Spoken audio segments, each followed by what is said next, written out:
Kevin once told me I was part of the furniture. That was the same week he forgot to include me in a department photo and cropped my arm out like I was some ghost clinging to the breakroom fridge.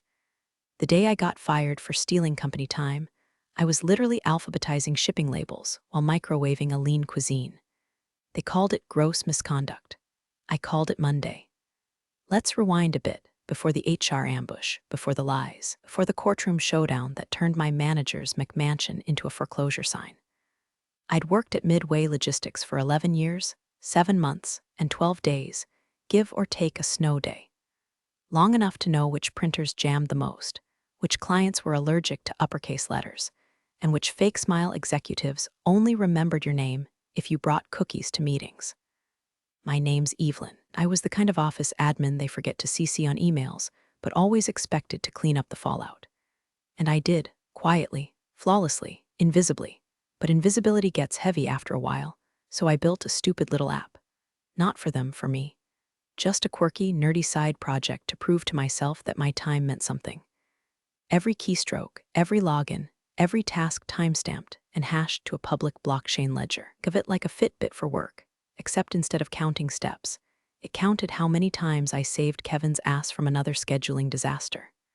Speaking of which, Kevin, picture a man-shaped ball of Axe body spray and buzzwords. He called himself a visionary, wore suspenders like he was born in a TED talk, and had the moral compass of a scratched-up GPS stuck rerouting through an alley. Kevin loved 3 things: metrics, bonuses, taking credit for anything with a pulse.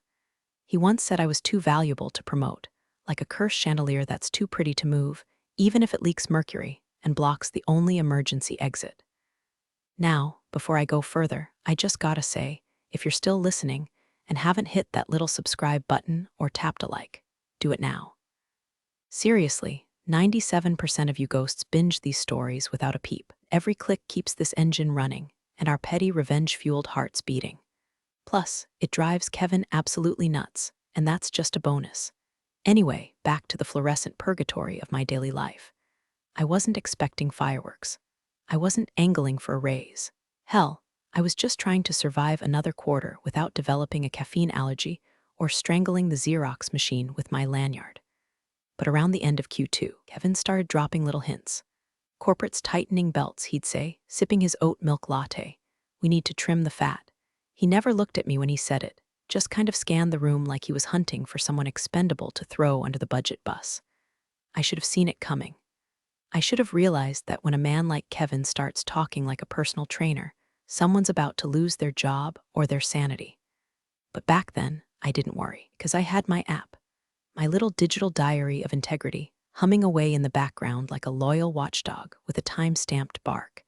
It wasn't flashy, wasn't even particularly user-friendly, but it was mine, and it was about to become the one thing that saved my entire life.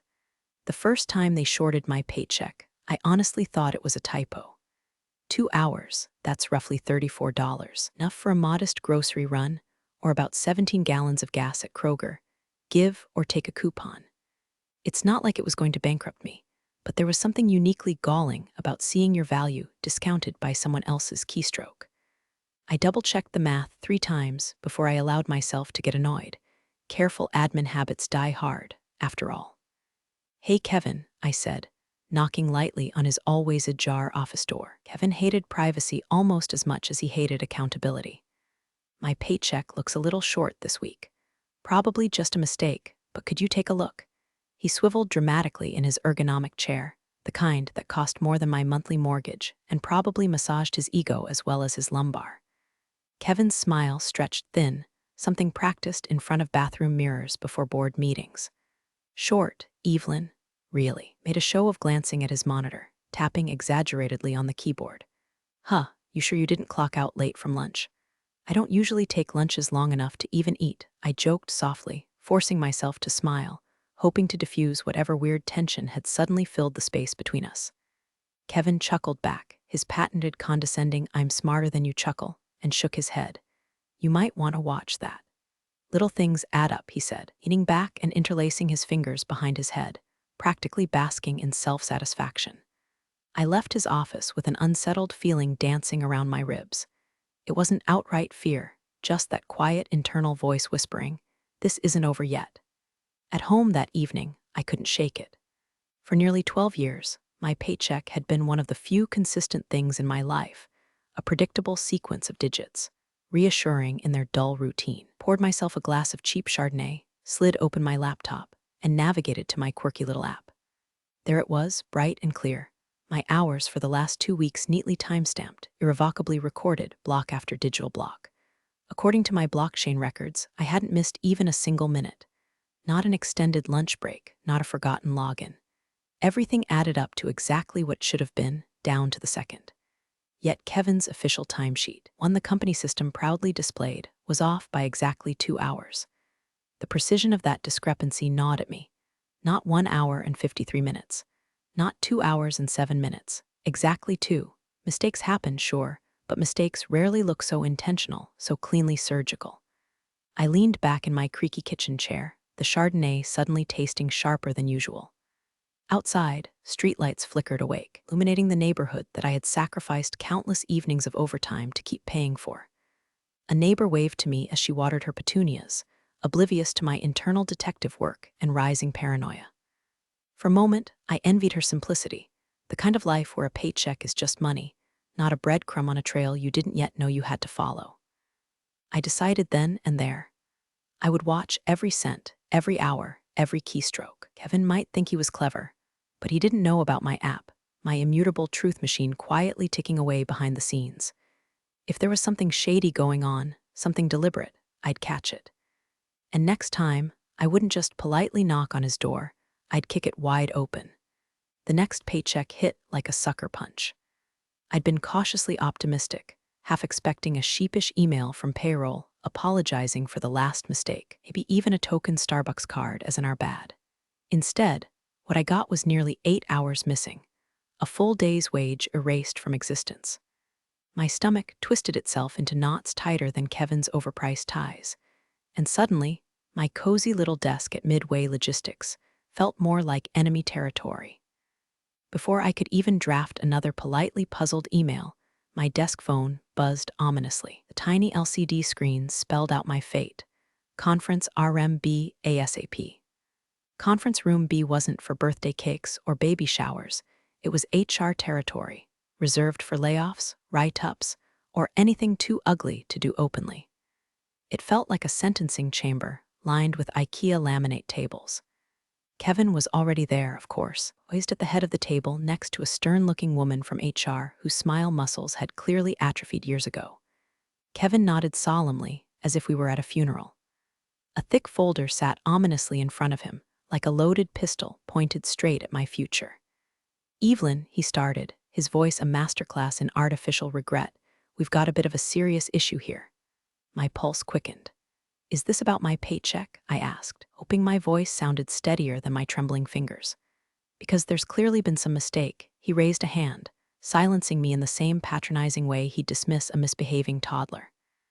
"Actually," he interrupted, opening the folder with exaggerated care, "we found some troubling discrepancies on your timesheets. And frankly, it's worse than we first thought. Discrepancies." That word landed with an ugly thud. I felt dizzy. My throat went dry. What discrepancies? Kevin handed me a printout, a grotesque parody of my work log, riddled with bold red circles around phantom breaks, fabricated absences, times I'd supposedly clocked out early. My breath came short and shallow, panic clawing at my chest. "I don't understand," I stammered. "These records are wrong. I never left early." Kevin glanced toward the HR representative, who nodded stiffly. He leaned forward, his voice dropping conspiratorially, trying to help me grasp something painfully obvious. "Evelyn, falsifying company records is a serious violation. We have policies against time theft, and frankly, we're disappointed it's come to this." "Time theft," my voice cracked, betraying me. "You think I'm stealing from the company?" "Unfortunately, yes," Kevin said flatly, barely hiding a smug curl at the corners of his mouth. "We've thoroughly reviewed the data. There's no other explanation. This constitutes gross misconduct." I sat frozen, my vision swimming. The sheer injustice of it hit me like ice water, sharp, brutal, unyielding. My reputation, my livelihood, shattered on the spot by a couple of doctored pages and Kevin's carefully rehearsed lies. Kevin, you can't honestly believe," he raised his palm again, his voice oozing false sympathy. I wish there was another way. But as of today, we have to let you go, effective immediately. Security will escort you out. HR woman stared through me, expressionless. I felt utterly alone, stripped bare, the years of dedication vanishing in a puff of calculated betrayal. Hot tears stung the backs of my eyes, but anger and shock kept them trapped there, burning silently. All I could think was how pathetically polite I'd been the last time, how naively I'd trusted the process. I realized then, with painful clarity, that this wasn't just a mistake. This was deliberate, malicious, targeted. Kevin rose from his chair, smoothing imaginary wrinkles from his pants, as if my devastation might somehow leave stains. "We wish you the best, Evelyn," he murmured, avoiding my eyes. The cowardice in his voice made me sick. Security arrived, two quiet men who gently motioned toward the door. I moved numbly, feeling every set of eyes in the office burning holes into my back, watching my humiliation unfold in real time. I didn't protest. I didn't scream. I just walked out, one trembling step after another, dignity trailing behind me like a broken kite. But beneath the shock and humiliation, something darker began to rise, a small ember, smoldering with quiet, deadly determination. Kevin thought he'd erased me with a few keystrokes. He had no idea the proof, the real truth, was already etched immutably into a digital ledger he couldn't touch. I wasn't done. Not by a long shot. Rock bottom doesn't feel like a dramatic crash. It feels like beige wallpaper and silence. It's a stay-tissued envelope from the unemployment office telling you you're denied benefits for misconduct. It's your mother leaving voicemails that start with, "Sweetie, I saw the post, do you want to talk?" It's watching Judge Judy reruns on mute because even fictional justice feels too painful to witness. My termination had spread through the logistics world like black mold. Word travels fast when it's soaked in scandal. I sent out 11 resumes. I got 0 replies. One recruiter hung up the moment I mentioned my last employer. I could almost hear Kevin's smug little postscript in their ears. "She's a problem employee. Fabricated her hours. Watch your back." The cherry on top, HR had marked me as ineligible for rehire. I had to Google what that actually meant because it felt like some kind of adult scarlet letter. Turns out it's corporate for "we think you're radioactive, but don't want to say it outright."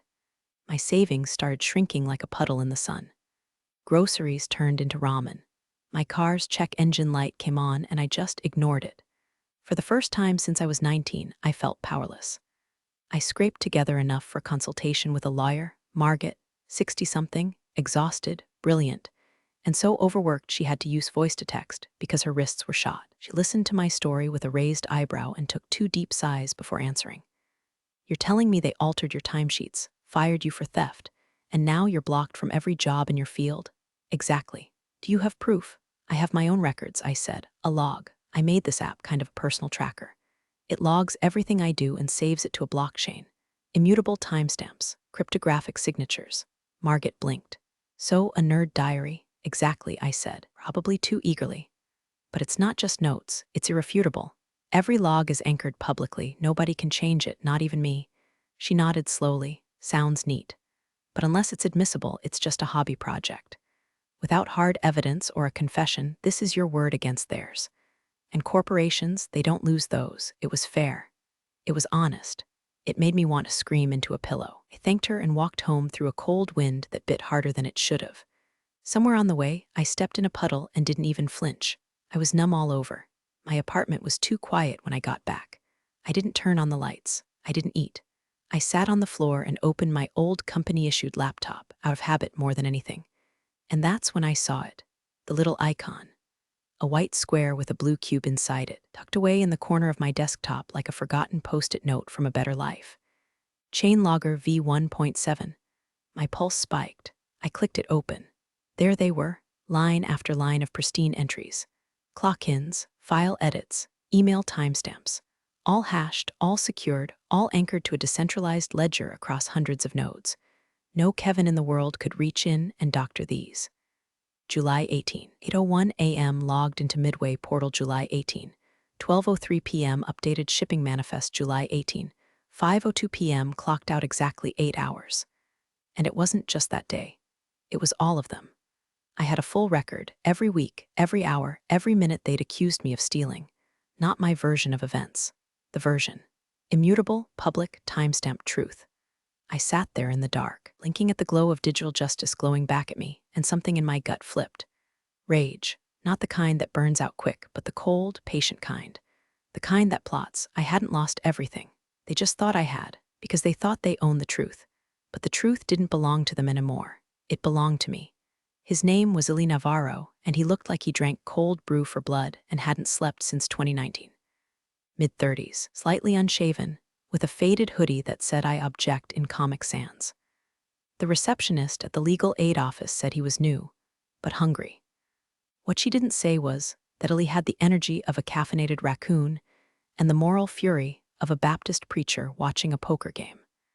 We met in a strip mall office, sandwiched between a vape store and a chiropractor that doubled as a juice bar, handed him a USB drive and a folder with some high-level notes about my app. He squinted at them like I'd just given him alien schematics. "I gotta be honest," he said, tapping the keyboard with 2 fingers. "Blockchain logs sound like something a crypto bro screams about at 3 a.m. in a Reddit thread. Except this one isn't about NFTs or monkey art," I said calmly. "This is a real ledger. Every single entry, timestamped, hashed, published to a decentralized chain. It's permanent. Think of it like digital carbon paper with an army of notaries behind it." He paused, then leaned forward. "You're saying if they altered your hours, your system proves exactly when and how, down to the second." He stared at the screen for a moment, then back at me. Holy shit. Finally, we dug in. For the next 6 hours, Ili and I combed through the records. He pulled the company's official timesheets, just released during discovery, and lined them up beside my logs. What emerged was more than a discrepancy. It was a timeline of fraud. March 22nd. Company logs say I clocked out at 4:15. Chain logger says I logged activity until 5:02. Digital fingerprint, SHA 256 hash ending in F7A4B0. Confirmed on chain at 5:03 p.m. GMT. Immutable. Then we found another. And another. And another. But the real gem was April 7th. Company records showed no clock-in. Claimed I'd been a no-show. My app, full day logged. Even tagged with a document edit timestamp that corresponded to a version control record on a shared project, meaning their own system confirmed I had been working that day. They'd gone back after the fact and wiped it. Just scrubbed me out like a glitch. And the login credentials used to approve those retroactive changes. Kevin's. He sat back in his chair, stunned. "This is a digital blood trail. We don't just have your innocence, we have their edits, their intent. We can show motive, access, and manipulation." He spun in his chair and cracked his knuckles. "Oh, we're not settling this. We're lighting the match." We drafted our reply to the company's attorneys with the precision of a sniper. No grandstanding, no threats. Just the evidence methodically laid out. The short note at the bottom. "We will be moving forward with a claim for wrongful termination and defamation unless a full retraction and damages are agreed upon within 7 business days. Please note our client is in possession of immutable, cryptographically certified time logs anchored to a public blockchain." Ili looked over at me, his eyes dancing. "You don't just have a smoking gun, Evelyn. You have ballistic forensics, eyewitnesses, and the surveillance footage." The first time in months, I felt taller, stronger. Not just someone crawling out of a pit, but someone climbing up with a flamethrower. This wasn't just about clearing my name anymore. It was about making sure they remembered it. The first offer came wrapped in false sympathy and a 6-figure insult. $12,000. $12,000. For a decade of spotless work, for being publicly humiliated and blacklisted, for having my name stapled to the word thief. Their attorney, a plump man with the charisma of a soggy Pop-Tart, called it a gesture of goodwill to avoid prolonged litigation. Ili laughed, actually laughed, then leaned forward and asked if the gesture included an apology note from Kevin scribbled in blood. We rejected it, obviously. Not with fanfare, just a simple no. Then came the depositions. Kevin showed up like he was auditioning for a reboot of Suits. Gelled hair, shiny blue tie, smug aura that smelled faintly of cologne and perjury. He didn't look at me when he sat down. Didn't need to. His body language screamed confidence, like a man who's been protected his entire life by laminated job titles and a circle of golf buddies who say things like it's just business. The court reporter asked if he understood he was under oath. Kevin smirked and said, "Of course." The kind of course that means I do this all the time, sweetheart. Then he started lying. She frequently left early without telling anyone. I had to follow up with her about poor performance at least 5 times. She was increasingly combative, difficult to manage. My fists curled so tight under the table, I left little half-moon dents in my palms. I glanced at Ali, who gave me a small nod. Let him talk. We needed him to lie. We wanted him to dig the hole deeper. And dig he did. She never mentioned any tracking app. Kevin continued, practically rolling his eyes. This is all retroactive. Something she whipped up after she got fired. Probably coached by someone. I mean, blockchain, come on. Sounds like a plot from a Netflix scam documentary. Illy leaned in. Calm, calculated, and you're certain she never brought up her logging system. Not in meetings, not in emails, not even offhand? Kevin chuckled. I would have remembered something that weird. We'd been saving the email. Single forwarded thread from 6 months before I was fired. Subject line, Q4 project logs for my records. Attached, a time-stamped CSV of her chain data.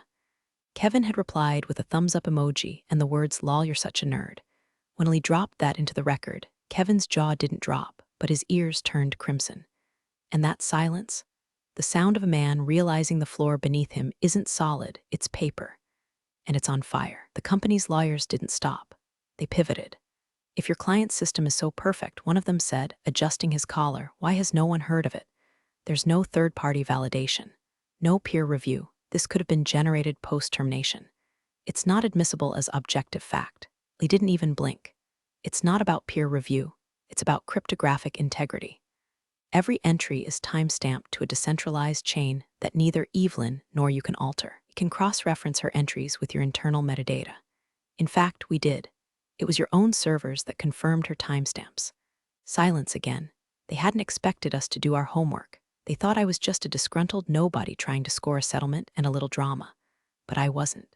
I was a woman who had been erased until I showed up with receipts that couldn't be burned. Every lie Kevin told became fuel. Every insult, every smug smirk, every dismissive shrug was one more brick in the wall he was building around himself, with no door out. The thing about blockchain, it remembers everything. Courtroom 4B smelled like dust, nerves, and the kind of stale coffee that's been microwaved one too many times. I sat at the plaintiff's table, palms sweating against the smooth grain of cheap oak veneer, heart thudding like it was trying to escape through my throat. Kevin sat across from me, flanked by a battalion of navy-suited attorneys who looked like they charged by the eyebrow twitch. He didn't look nervous. He should have. The judge was a gray-haired woman with a jawline you could cut sheet metal on. Her nameplate read Hon Loretta Mansfield, but he just called her the guillotine outside the courtroom. No patience for fluff. No time for drama. Exactly the audience we needed. Ellie stood and gestured toward our expert witness, Dr. Myron Yu, wiry little cryptography savant with nervous hands and the voice of a late-night NPR host. His tie was crooked. His briefcase had Mario Kart stickers on it. He was perfect. Your Honor, Ellie began, we understand the defense may find this blockchain topic confusing, so we've brought an expert to explain it in plain terms. The judge raised one eyebrow. You've got 5 minutes before I start docking time. Dr. Yu cleared his throat and smiled. Think of it this way, Your Honor. Imagine a notary stamps a piece of paper at a certain time. Now imagine that notary is duplicated across thousands of offices all over the world, and every time someone tries to change that document, those notaries scream in unison, "This isn't what we agreed on." That's blockchain. A digital notary that stamps a record permanently. It cannot be changed, deleted, or backdated, not without everyone knowing. It's proof, the most literal sense of the word. He clicked the remote. A timeline appeared on the courtroom screen. March 22, Evelyn's original time log submitted at 5:03 p.m. March 24. Kevin's login credentials, access the admin panel, March 24. Evelyn's March 22 hours, reduced by 47 minutes April 2.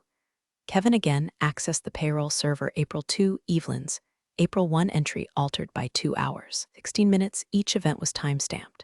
Each edit matched to Kevin's unique user ID. Each action backed by Evelyn's immutable logs, verified on the public blockchain, and cross-referenced with metadata from Midway's own backup server. He didn't gloat. He didn't need to. He just let the silence after each slide sit in the room like a dropped hammer. Then came Kevin's turn on the stand. He started strong, confident, casual. To my knowledge, no such edits were made, he said. If changes occurred, they were system corrections, not fraud.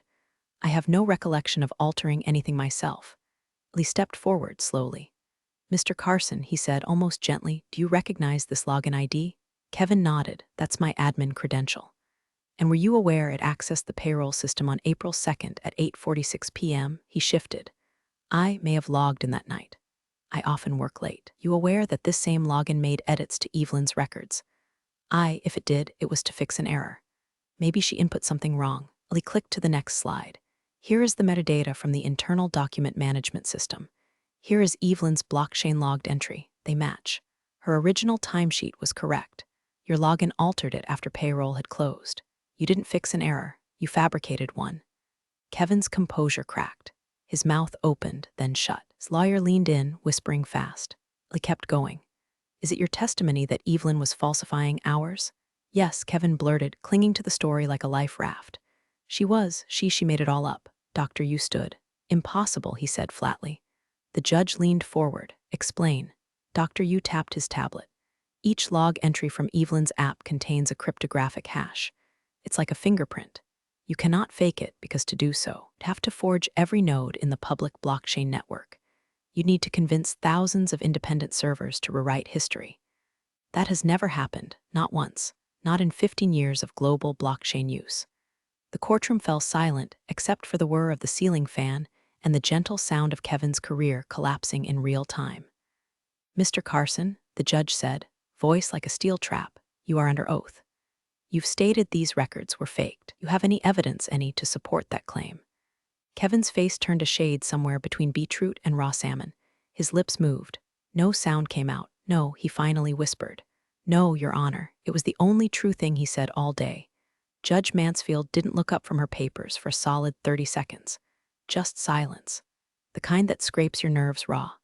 Kevin sat to my left, statue still, sweat blooming dark circles under his armpits like bruises spreading on a guilty conscience.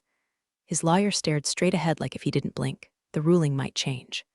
When the judge finally spoke, her voice could have cut glass. This court finds in favor of the plaintiff, Evelyn Stroud, on all counts: wrongful termination, defamation of character, and willful malicious conduct intended to cause reputational and financial harm. The room didn't erupt. It imploded. Quietly, emotionally. My breath left my body in one sharp exhale, like I'd been underwater for a year and someone finally cracked the ice. Kevin's head jerked slightly. His lips moved, mouthing some private curse to himself. The kind only cowards whisper when consequences show up uninvited. Judge Mansfield wasn't finished.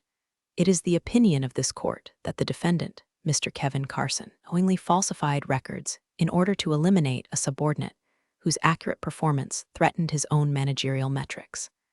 Testimony and digital evidence confirm he tampered with official documents to improve his department's efficiency figures, directly influencing the bonus structure under which he was compensated. She turned the page. Slowly, with relish. Therefore, this court orders the defendant's employer, Midway Logistics, pay the plaintiff restitution of lost wages and benefits, totaling $94,380. Additionally, the court imposes punitive damages in the amount of $325,000 to account for reputational damage and the extended loss of employment caused by the defamatory claims. A sharp inhale from the defense table. One of the company's attorneys leaned over and hissed something to the other. Too late, too desperate. Finally, she said, raising her eyes at last to meet Kevin's directly, Mr. Carson is found personally liable for his role in this matter. As this fraud was executed for his own financial benefit, outside the scope of policy, and in violation of company ethics protocols, this court will allow the plaintiff to pursue restitution from Mr. Carson's personal assets if the awarded damages are not paid in full within 60 days. Kevin blinked. Wait, what? Mr. Carson, she said, ice in her tone, your bonus was $17,500. That was what Evelyn's erasure bought you. I hope it was worth your house. The gasp this time wasn't internal. It came from Kevin's wife, sitting 2 rows behind him in a fitted blazer and too much perfume. She covered her mouth like someone had just slapped her. But the judge wasn't grandstanding. She was executing. If the restitution is not met, she continued, this court authorizes seizure of assets beginning with the defendant's primary residence. You will receive an itemized lien list from the bailiff's office. Court is adjourned. Bang. Gavel down, fate sealed. I didn't stand right away. My legs were lead. My body didn't know how to process it. This towering wave of justice crashing down in my favor after so much silence, so much shame, so many nights whispering to my ceiling that maybe I had messed something up. Maybe I was the problem. No, I wasn't. Kevin was frozen, hands shaking, lips twitching. His lawyer looked like he wanted to fall into a sinkhole. He patted my shoulder once, firmly, like he knew anything more would break the dam wide open. And the truth was, I wanted to cry. I wanted to scream. I wanted to laugh until I puked. But what I did was pick up my bag, straighten my blouse, and walk past Kevin without a single glance. He wasn't worth my eyes. Outside the courtroom, news of the verdict spread fast. Reporters had started circling like vultures with microphones. I kept them back while I made it to the curb. I stood there in the sun, just breathing, just being. For the first time in months, maybe years, I felt real. Whole, seen. They tried to erase me. And I buried them with the receipts. 3 weeks after the verdict, I got a certified envelope delivered to my door, red stamp on the front like it was radioactive. Inside, a cashier's check, full amount, every penny, no appeal, no snide follow-up letter. Just cold, hard settlement from a company trying to plug a PR hemorrhage before the press got wind of how deep Kevin's fraud had gone. They paid quickly, quietly, like cowards. The kind that don't admit guilt, just toss money at it and hope it stops talking. Kevin, on the other hand, wasn't so lucky. By the end of the month, fired. Official statement said he resigned to pursue personal opportunities. Unofficially, industry blacklist. Word travels fast when your legacy involves falsifying payroll records and getting publicly dismantled by a woman you called functionally obsolete in a team meeting 2 years ago. I didn't dance on his grave. I didn't need to. Instead, I drove. Not aimlessly, intentionally. Through his suburb, past the white picket monuments to middle management delusion, till I pulled up to his house. It looked exactly like I remembered from the company holiday party, oversized, overmortgaged, and desperately beige. But the yard, that had changed. A crisp, white sign stood crooked in the damp lawn, stabbed into the earth like a flag of surrender. For sale by order of the court, I sat there in my car, engine idling, eyes fixed on the sign. No glee, no triumphant music swelling in the background. Just that deep, slow satisfaction you feel when a wound stops bleeding and starts scarring over. The door opened. Kevin stepped out, pale and sunken, dragging a sad-looking suitcase and a cardboard box like a man who still couldn't believe gravity worked. His khakis were wrinkled. His hair was thinner. His ego, nowhere in sight. I didn't wave, didn't honk, just watched. And for a brief moment, he glanced my way. Our eyes met, and he knew. He knew exactly why I was there. I didn't smile. Why I didn't roll down the window and gloat, because I didn't need to say a word. The silence between us was louder than any courtroom verdict, louder than any lie he ever told. It was the sound of me being undeniable. I turned the wheel, pulled away slowly, and let his house fade into the rearview mirror. I wasn't the same woman he fired. That version of me, she died the day they called me a thief. What's left is someone sharper, colder, smarter. Woman who doesn't ask for justice, she builds it. Cryptographically, permanently. You can delete emails. You can edit spreadsheets. You can gaslight and deflect and deny until your teeth fall out. But you can't undo the truth if someone had the good sense to record it in ink that doesn't smudge. So go ahead. Keep your receipts. I engrave mine. Thanks for joining the fun, you office survivors. Subscribe for more switch-flicking drama. Let's make your former coworkers sweat.